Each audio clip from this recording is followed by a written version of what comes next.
Dave, with the first game of offense with Brennan under Coach and I, kind of when you guys watched tape, what did you like about sort of the way the team had adjusted to the first time out there with the lights on running it? Well, like I said at the beginning, it's game one on the road, 40 new players, 2 new coaches. Didn't look like it was our first time playing in a game. I thought we were efficient. We were clean. There wasn't a lot of mistakes. There's things we got to do better, like I mentioned, throw location, catching balls, making layups, things like that. But the guys did a good job getting the players ready. The players did a good job learning the system for the first game. I mean, I watched a lot of college football with us playing on a Thursday night and seeing a lot of other people's first games. I thought we looked pretty clean, and so that compared to other people that are doing the same thing, you could tell that our coaches did a good job. Corey? Dave, noticed that Lennon Cooper is listed on the depth chart this week, and then also Savion Jackson being on there. With them missing the games this past weekend or this past week, what is their status for this coming up Saturday? Yeah, they're on the depth chart for a reason. So, Lyndon is back. He practiced yesterday, so excited that he's back with us, and Savion should be full go. So we're just going through the protocol with these guys, but I put them on there for a reason, not trying to be tricky. Thank you. Dave? Hey, Coach, appreciate you taking out the time. Just wanted to ask you, in regards to you saying you're getting to watch a lot of college football because you guys played on Thursday. How much were you watching of Notre Dame, and what are your thoughts about the difference that Sam Hartman brings to that offense compared to what you've seen, from that Notre Dame program over the past couple of years? Yeah, I got to see quite a bit of college football. We did come in Saturday, and we had obviously the ability. Playing on Thursday, Friday, we broke ourselves down. Saturday we broke down Notre Dame's previous game against Navy, and then went home and watched them play live to see them, in live mode. Sometimes you can pick up some things that you don't get on the coach's copy. So watched that, and then in the evening I was able to watch some of the games that were on and study as a coach, watching college football. Was able to go to my son's game Friday night, which I'm not going to get to do a ton. So that was awesome to get to see him play. And then we were in here like you normally would be yesterday and got a good practice in, and was able to break down, their game against Tennessee State from Saturday in here yesterday. So I feel like we got a good blend of, getting ahead, but also, using that time appropriately with our staff and our players to get a little recovery there. Getting home at 3:30 in the morning after the game. And can you your thoughts on Sam Hartman and the difference that he brings to that Notre Dame offense with this being his first year with that program? Yeah, I mean, he's a really good player.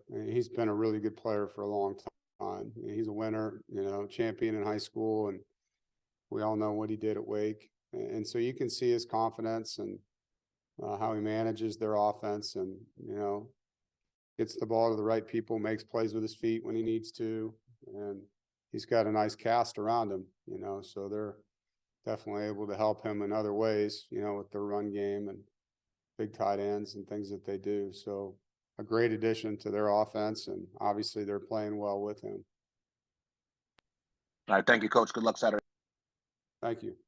James? Yeah, Dave, there's been the time changes in terms of the rules, and the way the clock's being handled now is different this year. Did you notice that much during the game in terms of not stopping first down, and how do you feel it's going to impact games moving forward? Yeah, I mean, there's 15 fewer plays per game on average, 3 possessions that you're losing in a football game. And so it's definitely noticeable. I mean, our first quarter was over after 3 possessions total at UConn. They had a long drive where they ran the football. We did the same. And I looked up, and there was 2 minutes and 30 seconds left in the first quarter after the first 2 touches for each team. First 1 touch for each team, and so, yeah. And then we had 4 TV timeouts per quarter, 16 television timeouts in our game. But we're going to be excited about that and take football out of the game. You know, I think it's sad that that's what's happened. But it's the way it goes, you know, people want a shorter game, but they want more commercials within the game. You know, as a football team now, you have to understand fewer possessions. Each possession is critical for both teams. You know, the offense and the defense, both sides of your football team. And you don't have as many opportunities to score points that you did before. Less touches, it's going to equal less points in a lot of cases, not all, but you know, if you're playing a pretty clean football game and you're used to having, you know, 10 to 12 possessions per game, you're probably looking at, you know, 8 to 10 now. So it'll take time to get used to, but it's just the way things are. Appreciate it. Brian? Yeah, Coach, I appreciate it. Seems that we talk about conference strength and what teams in your conference do more than ever. So kind of a two-parter. One, do you care about that? Is it helpful to you that Florida State and North Carolina had big wins against SEC teams? And then secondly, I think Notre Dame's 28-2 against ACC teams since 2018. How important is it for the league to start to win some of these games against Notre Dame? Well, part one, yeah, I think it's great. Anytime our league wins games, I mean, that's good for the ACC, and to be 2-0 against the SEC over the weekend is good for the ACC. As far as Notre Dame goes, yeah, I mean, it doesn't matter who we play as a league. Like, you know, we want to do well, we want to perform well, we want to win games, and this team that we're playing against is, you know, quasi in our league, in and out, however you want to say that. Yeah, we need to perform better against them. There's no doubt about it. Jaden?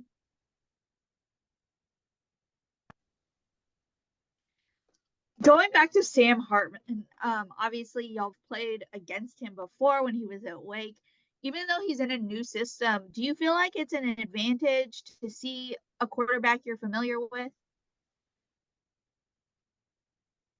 Probably it is and it isn't. I mean, it's a different system. So what they're asking him to do, you know, how you defended him in Wake's offense is different than how you defend him in this one because of the run game, the play action game, the things that are unique about Notre Dame's system. And Wake's system was completely different. But we do know from experience what kind of player he is. And there's a great amount of respect, you know, from our staff towards that young man. And so we do know, you know, what we've done well and what we haven't done well over the years against them. And so there is some, you know, good knowledge in that. James? Yeah, Dave, it felt like you guys had maybe an abnormal amount of short yardage plays in this game. I don't know if that's accurate or not. It just seemed like there was a lot of them. Did it allow you to evaluate some formations and different things maybe a little earlier than normal? Well, that means you're doing well on first and second down, James, right? Like if you're in 3rd and 1, 3rd and 2, that's good. That's right. what you want. And so first and second down efficiency is really important in our offense, and staying on that kind of, if you're doing it right, you'll see a lot of that. And so, yes, to answer your question, we did have a lot of them. I hope we continue to. It did allow us to see short yardage formations and plays and, you know, areas that we succeeded, areas we didn't, things we got to do better. Goal line as well. You know, we had a lot more plays inside the 5-yard line, probably than you saw in some of our games. So it's great film. I mean, there's nothing better than game film to look at yourself and as coaches, as players. And then you have plays that work, and what plays can we run off of these plays? You know, because if they're plays that don't work, you probably don't run them again anyway. So your successful plays just gives you a chance to kind of build volume and really with your players, like, here's what you did well on this play, and the ones that didn't, here's what we got to do better, and here's how we're going to do it, and map that plan out for them so that we can improve. And just to follow up, I know you mentioned all during fall camp, Brennan's ability to run the football, but kind of seeing it from the field live and game action for you guys for the first time. I mean, you know, what was that like? Just kind of seeing that impact from him, extending drives and making plays. Yeah. It's what I hoped would happen, to be honest. Like, you saw it all through camp, didn't know how the contact piece would come in. But he enjoys the physicality of football, and he can make things happen. You know, a lot of his rushing yards were self-manufactured scrambles, right? So it wasn't just calling QB run game. There was a couple of design runs for him, but most of it was just drop back and things aren't there, you know.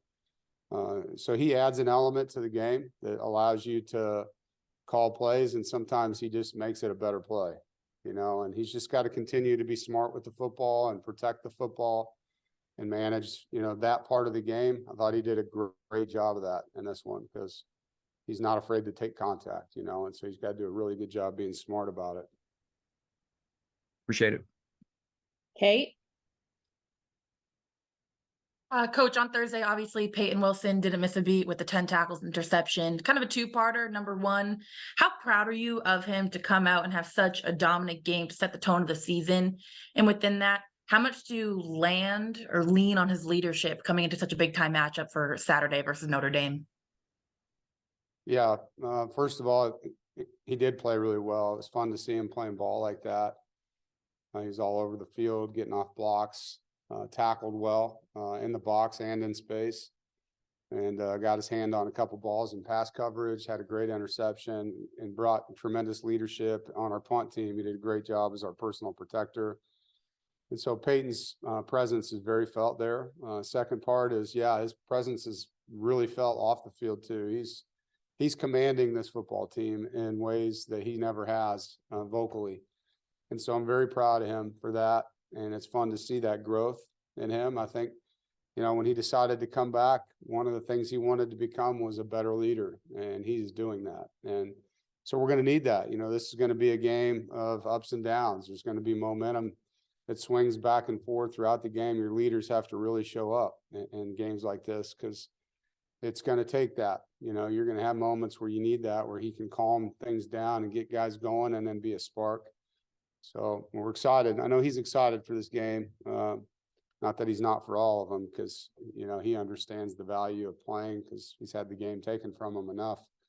But big games like this, these are, you know, special things for kids. Ethan M. Hey, Coach, I was just wondering if there's any update on Raheem and how he's doing. You bet. Yeah, Rock's good. You know, they kept him there to do all the tests, and every one of them came back the way you would want. And so he's back with us. He will not play this week. He's going to need at least a week probably to you know, shake that one off. I would equate that to a whiplash type thing, you know, and so pretty sore, and just got to get the soreness out and, you know, get him back to who he was. He'll play again, all that, and just don't know how long it's going to take. You know, but as far as things could have been, he came out of it as good as it could have been. And so, you know, disappointing act that took place there, and, you know, just thankful that he's okay. Thanks, Coach. Brian?